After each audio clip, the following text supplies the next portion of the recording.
Hello everyone. Commerce अध्ययन में हम देखेंगे कॉस्ट अकाउंटिंग में tender price, quotation price and estimation price क्या होते हैं, क्योंकि ये पॉइंट्स ऐसे हैं जो आपका चैप्टर है ना। जैसे आप यूनिट आउटपुट कॉस्टिंग करते हैं तो उसका जो सेकेंड पार्ट है जिसमें कोटेशन प्राइस भी आपको फाइंड आउट करना होता है, तो वहाँ पर क्या वर्ड, इन वर्ड्स का क्या यूज़ है और क्या डिफरेंसेस होते हैं इन सारे वर्ड्स में। मीन्स टेंडर प्राइस क्या होता है, कोटेशन प्राइस और एस्टिमेशन प्राइस क्या होता है। ज़्यादातर इनमें सिमिलैरिटीज़ होती हैं बट हल्का सा डिफरेंसेस होता है, तो वही हम इस वीडियो में देखने वाले हैं। तो चलिए स्टार्ट करते हैं इस वीडियो को और देखते हैं टेंडर प्राइस क्या है। कॉस्ट अकाउंटिंग के अगर आप और भी वीडियोस देखना चाहते हैं तो आप चैनल पर विजिट करके जो प्लेलिस्ट सेक्शन है वहाँ पर कॉस्ट अकाउंटिंग की प्लेलिस्ट मिल जाएगी, वहाँ पर आपको सारी वीडियोस मिल जाएंगी, तो आप वहाँ से सभी वीडियोस को आसानी से देख सकते हैं। इस वीडियो में हम बात करेंगे टेंडर प्राइस क्या है, quotation price and estimation price. चलिए देखते हैं टेंडर प्राइस क्या होता है। A formal statement of a price at which the goods are agreed to be supplied or work order is to be executed, which is sent in reply to an invitation, is called tender. This term is generally used in governmental transactions. तो अगर हम इसको समझे tender price क्या होता है तो ये एक फॉर्मल स्टेटमेंट होता है। फॉर्मल स्टेटमेंट बोले तो एक वैधानिक प्रारूप होता है, वैधानिक प्रपत्र होता है, ठीक है, जिसमें एक प्राइस गिवन होता है किसी गुड्स के रिगार्डिंग या फिर सर्विसेज के रिगार्डिंग। ओके, जैसे कि मान लीजिए एक मिस्टर, दो पर्सन यहाँ पे ए एंड बी हैं, ठीक। ए को सामान की ज़रूरत है उनको, ठीक है, तो वो क्या करेंगे, उस गुड्स को बनाने के लिए ऑर्डर देंगे मिस्टर बी को, जो कि बी क्या है, सप्लायर है, वो प्रोडक्शन का काम करते हैं, गुड्स सप्लाई करने का काम करते हैं। तो जब कभी भी जितना भी सामान ए को चाहिए उतने सामान के लिए जब कभी भी वो बी हामी भर देंगे, एग्री कर लेंगे कि हाँ ठीक है हम आपको उतना सामान सप्लाई कर देंगे, ठीक है। तो उसके लिए जो भी एक जो वो एज अ इन्विटेशन उसको यूज़ करते हैं, ठीक है, कि वो एक एज अ इन्विटेशन फॉर्म में होता है, एक एनवलप में करके वो मिस्टर जो बी हैं ए को सेंड कर देंगे कि हाँ ठीक है हम आपको इतना गुड्स इस टाइम पर सप्लाई करेंगे, ठीक है। तो वो एक जो एक्सेप्टेंस होता है ना, एक रिप्लाई फॉर्म में जो इनविटेशन कार्ड के तरीके से यूज़ किया जा रहा है, और उसमें एक स्टेटमेंट होता है प्राइस के रिगार्डिंग कि वो जो गुड्स है वो उसको उसकी सप्लाई जब आप करेंगे तो कितने का मिस्टर ए को पड़ेगा, ठीक है। तो हम उस इन्विटेशन को क्या बोलते हैं, टेंडर बोलते हैं। ओके, और उसमें जो प्राइस गिवन होता है, उस गुड्स का जो प्राइस होता है हम उसको बोलते हैं टेंडर प्राइस। क्योंकि पहले उन्होंने ऑर्डर दिया मिस्टर बी को, ए ने ऑर्डर दिया, फिर बी ने क्या किया, एक्सेप्ट कर लिया कि ठीक है हम आपके इस गुड्स की जो भी रिक्वायरमेंट है फुलफ़िल करेंगे, हम आपको गुड्स टाइम पर सप्लाई करेंगे। तो उसको एग्जीक्यूट किया उन्होंने, उनकी बात कही हुई बात को, ठीक है, जो भी गुड्स का काम था कंप्लीट करने का। तो उसको जब उन्होंने एक्सेप्ट किया एज अ इन्विटेशन, तो उन्होंने रिप्लाई के फॉर्म में ना एक डॉक्यूमेंट उनके पास सेंड कर देते हैं, और जो भी जितना भी सामान उनको चाहिए उतने सामान का उस पर रेट भी होता है, प्राइस होता है, तो हम उसको बोलते हैं टेंडर प्राइस, ठीक है। तो जनरली जो ये टर्म होता है आपका टेंडर प्राइस, जो वर्ड है ये यूज़ होता है जो भी गवर्नमेंटल ट्रांजेक्शन्स होते हैं, ठीक है, जो भी सरकारी काम होते हैं, तो उसके लिए आपने कई बार सुना भी होगा कि सरकार ने ये वाला टेंडर पास किया, ठीक है, कुछ भी हो सकता है, किसी के भी रिगार्डिंग हो सकता है, लेकिन टेंडर प्राइस जो वर्ड है ये गवर्नमेंटल ट्रांजेक्शन्स के लिए यूज़ किया जाता है। अब टेंडर प्राइस फाइंड आउट कैसे किया जाता है, तो हम सभी को पता है बहुत सारी कॉस्ट होती हैं, जैसे कि इनडायरेक्ट लेबर कॉस्ट होती है आपकी, इनडायरेक्ट मटेरियल कॉस्ट होती है, एक्सपेंसेस होते हैं, वेजेस होते हैं, ऑफिस एक्सपेंसेस होता है, ओवरहेड्स होते हैं, एडमिनिस्ट्रेशन ओवरहेड वगैरह, तो वो सभी कंसिडर किए जाते हैं यहाँ पे। और कॉस्ट प्लस प्रॉफिट जब आप उसमें इंक्लूडेड हो जाता है उतने ऑर्डर गुड्स की सप्लाई में, अमाउंट में, तो उसको हम बोलते हैं क्या, टेंडर प्राइस। सपोज़ किसी को 10 यूनिट्स की ज़रूरत है, ठीक है, और अगर जैसे कि ए को 10 यूनिट्स की ज़रूरत है और बी बनाने वाले हैं, मीन सप्लाई करने वाले हैं 10,000 यूनिट्स को, तो वो 10,000 यूनिट्स के लिए पूरा उसकी इस 10,000 यूनिट्स को बनाने में कितनी कॉस्ट आएगी, उनका अपना क्या प्रॉफिट होगा, सब कुछ इंक्लूड करने के लिए वो अपना अमाउंट बता सकते हैं। जैसे कि मान लीजिए 10,000 यूनिट्स के लिए 1,00,000 रुपये बनता है, तो वो कहेंगे कि हमारा जो टेंडर प्राइस है वो 1,00,000 रुपये है। तो अगर सरकार को, क्योंकि टेंडर जो होता है ना, बहुत लोगों के द्वारा टेंडर प्राइस तैयार किया जाता है, लेकिन जो गवर्नमेंट है उनको सबसे बेस्ट जिस भी सप्लायर का टेंडर प्राइस होता है, जिसकी गुड्स की क्वालिटी भी अच्छी होती है, प्राइस भी कम होता है, तो उसको वो टेंडर दे दिया जाता है फुलफ़िल करने के लिए कि ठीक है, आप में इतनी यूनिट्स की ज़रूरत है तो आप बनाएँ, क्योंकि आपका जो प्राइस है वो कम है और आपकी क्वालिटी भी अच्छी है, आप सर्विसेज अच्छी दे रहे हैं। तो इस तरीके से टेंडर प्राइस वर्क करता है। ठीक है, अभी हम बात करने वाले हैं कोटेशन प्राइस की कि कोटेशन प्राइस क्या होता है।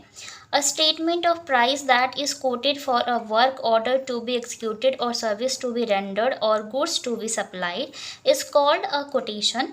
This term is generally used in other than government transactions. ठीक है, ये भी एक स्टेटमेंट होता है, प्राइस का स्टेटमेंट होता है, जिसमें वो सारी चीज़ें मेंशन होती हैं कि हाँ एक पर्टिकुलर टाइम पर उन्हें कितना ऑर्डर किस सर्विस को पूरा करना है, तो सर्विस पूरा करने के लिए ऑर्डर मिल सकता है। ठीक है, किस तरह से वो सर्विसेज रेंडर्ड होंगी, गुड्स की सप्लाई करना हो सकता है, उनको करना पड़ सकता है।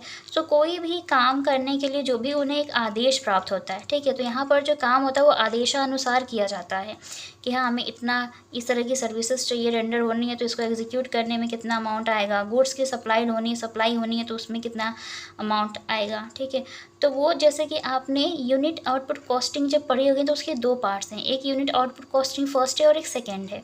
फर्स्ट में आप नॉर्मली कॉस्ट शीट प्रिपेयर करते हैं, टोटल कॉस्ट और अपना प्रॉफिट फाइंड आउट कर लेते हैं। ठीक है, लेकिन जो सेकेंड वाला पार्ट है ना, उसमें दोनों कॉस्ट शीट बनती हैं, एक तो सिंपली जो क्वेश्चन में यूनिट्स गिवन है उसके अकॉर्डिंग और साथ में कुछ एक्स्ट्रा यूनिट्स दे दी जाती हैं कि इतनी यूनिट्स के लिए आपको कोटेशन प्राइस फाइंड आउट करना है, तो अब आप बताइए कितना होगा। ठीक है, एक होता है कि ऑलरेडी जो यूनिट्स बन चुकी हैं, ठीक है, जो यूनिट्स पहले से बन चुके हैं तो आप उन यूनिट्स का टोटल कॉस्ट फाइंड आउट करते हैं।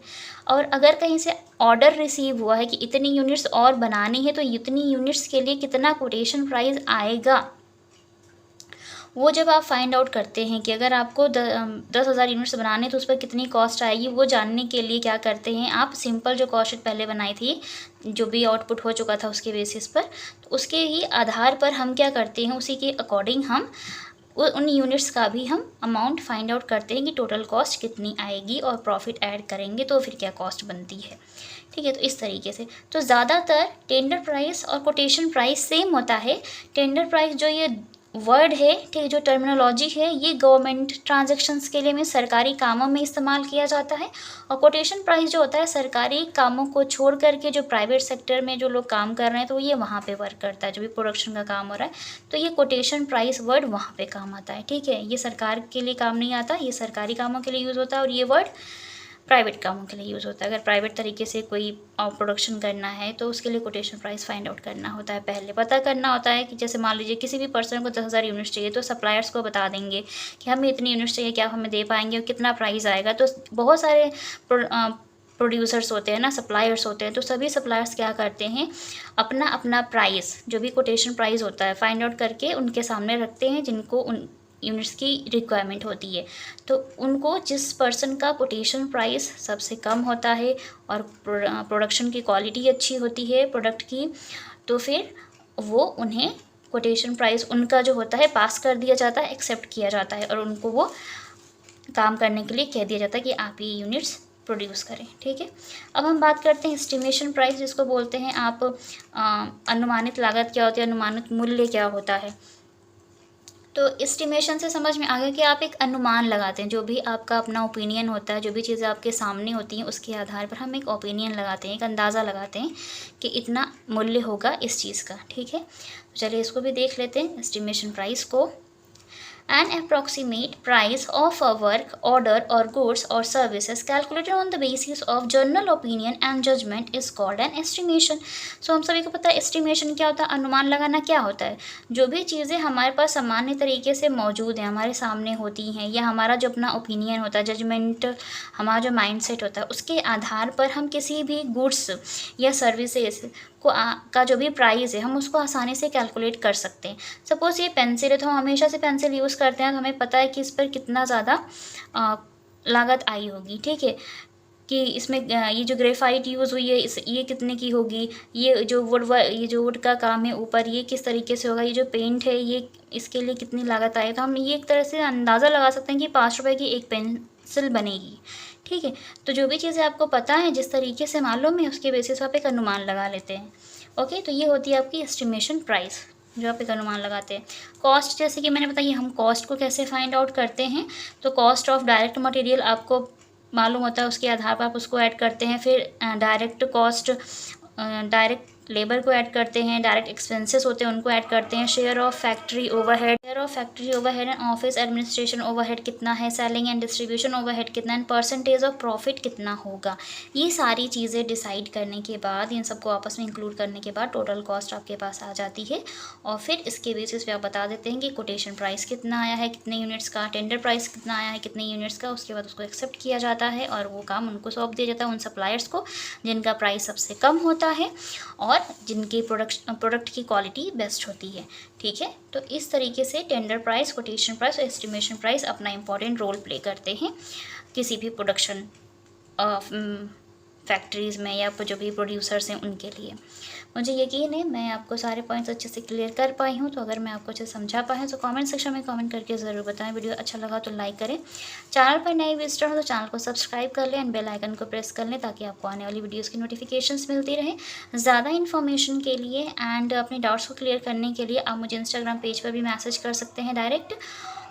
तो आज की वीडियो में इतना ही, मिलते हैं नेक्स्ट वीडियो में। तब तक के लिए take care and thank you so much for watching this video.